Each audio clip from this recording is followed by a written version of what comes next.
Last week, I began listing some of the small Connects figures that I had pulled from that big bin of Wii Mario Kart Connects racetrack toys. Now, sometimes when you're sourcing, the two words that can get you into trouble the most, especially with an auction, is "I wonder."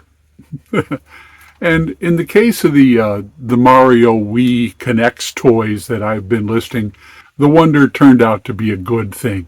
It turns out there was a demand for some of these small parts that I pulled from that big bin. And I didn't pay much for the whole bin at auction, brought it home and sorted it out. And I began listing them last week. The first couple, one of them was that tall stacker yellow clown piece. Another was the Waddle Wing. Those sold to the same guy quickly, within, I think, an hour of listing. Yesterday I sold the third one, which were the two stone faces, and I packed those up. And today I got back to listing the rest of the small figures. Here's one batch. These are cheap cheaps. They're little bird figures. I had two of them. They didn't have as much value as some of the others, so I put the two together. And then I began looking at some of the remaining pieces.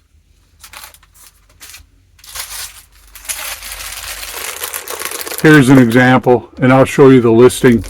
It's got a Mario, it's got some other figures in it, it's got some parts, but it's basically a group. Doesn't weigh much, probably ship out at 4 ounces.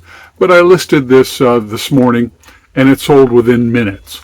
I'll show you the listing, I'll show you the sale, but I'm down at the packing bench to pack this one.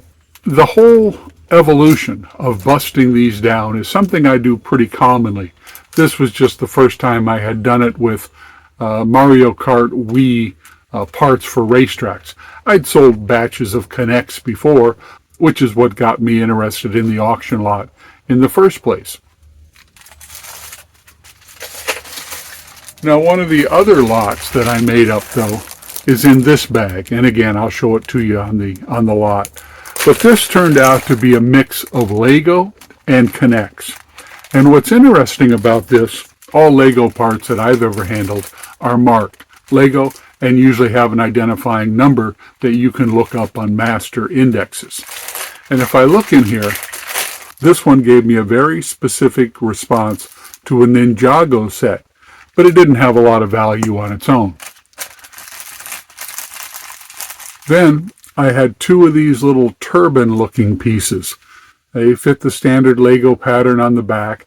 Each of these made up of 3 components, dark gray, light gray, and red.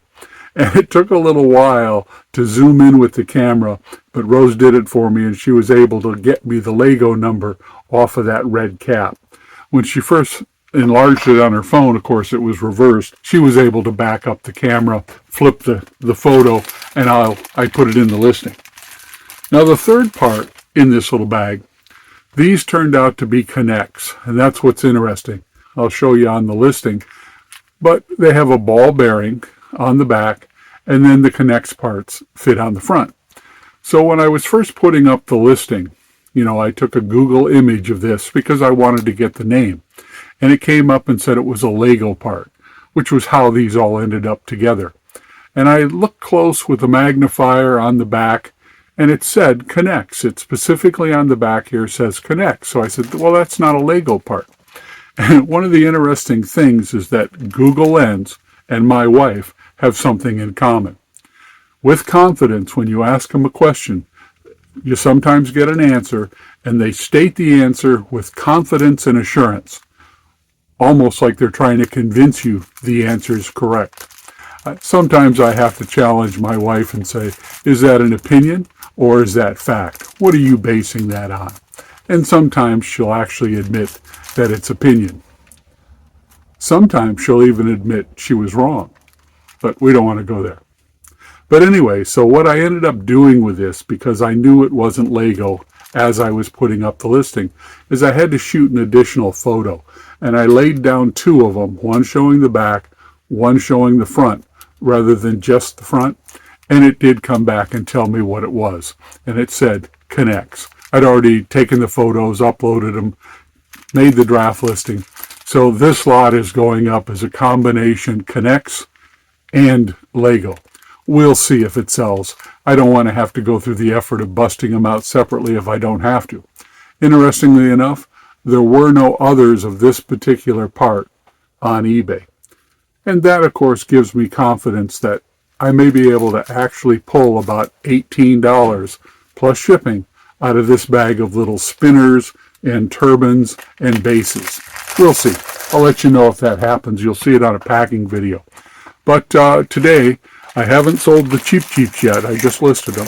And I haven't sold this bag of spinners and bases. But I did sell that bag, that mixed bag of Mario Kart Connects Wii. And they pulled about $18.79 and sold within about 20 minutes. So if you can find the right stuff, it'll flip fast. All right, it's time to pack the Connects parts and pull the rest of the solds for today and get to packing. In yesterday's packing video, you saw that I did not complete the pack on these 2 sets of dominoes because the buyer had came in with a note. First, the system, eBay, had said, buyer wants to cancel. And that includes a reason. And of course, the reason is usually pulled off a drop-down menu, and it's pretty basic. It says something like, ordered by mistake.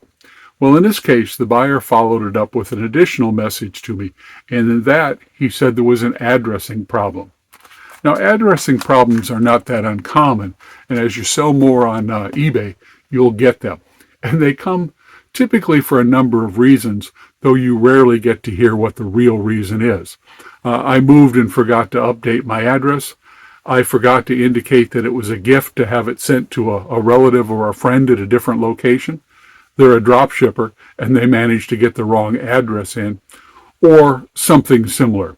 My point, though, is you really can't control that.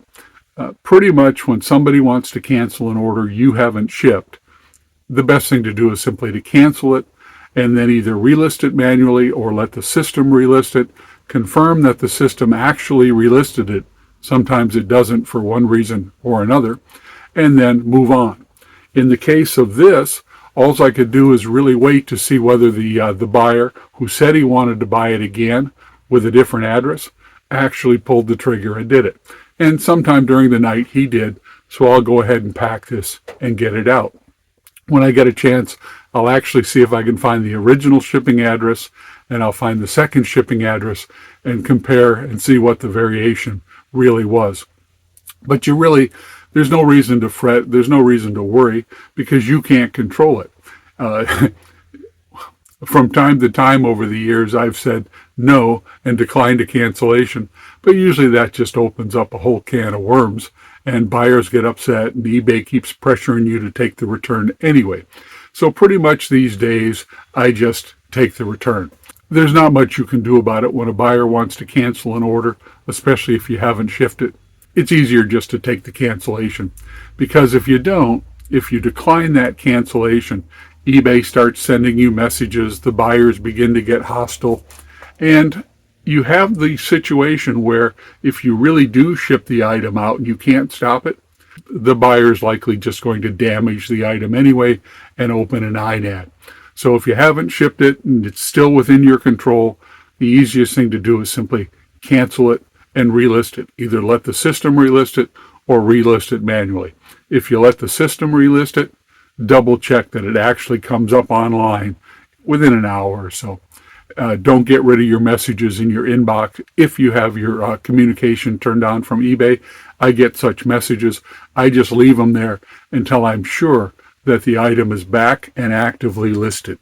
That's just the way I do it these days. And then I wait. I'm curious. These I left on the packing bench because the buyer really sounded like he was going to fix his problem and make the purchase again. I provided him a message with the new eBay number to make it easier for him, and he did pull the trigger sometime during the night. So these were supposed to be packed yesterday. I simply held them on the workbench, and they'll go out tomorrow. I'll pack them now, along with everything else that's sold today. This is not the first cancellation request I had this week. They talk about how returns and refunds and cancellations come in threes. Well, the dominoes were the second. The first one, actually, I felt a little more. It was a $73 Zern domed commercial part for a drain cover. I'd had that one up for a little while.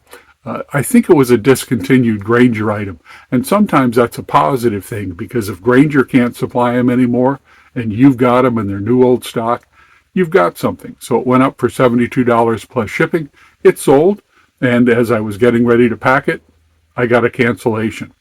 Now, sometimes the buyers run the risk of getting them shipped to them, because if they take too long with that cancellation, and say they buy it during the evening, they cancel it the next day. Well, I'm down here at the packing bench every day. So sometimes they cut the corner, they cut real close, because if this stuff's already got its label on it and it's out in the bin or it's in the hands of the carrier, there's nothing I can do about it. It's headed out to them, and they're going to have to deal with it on their end if they ordered the wrong item. All right, time to do some packing.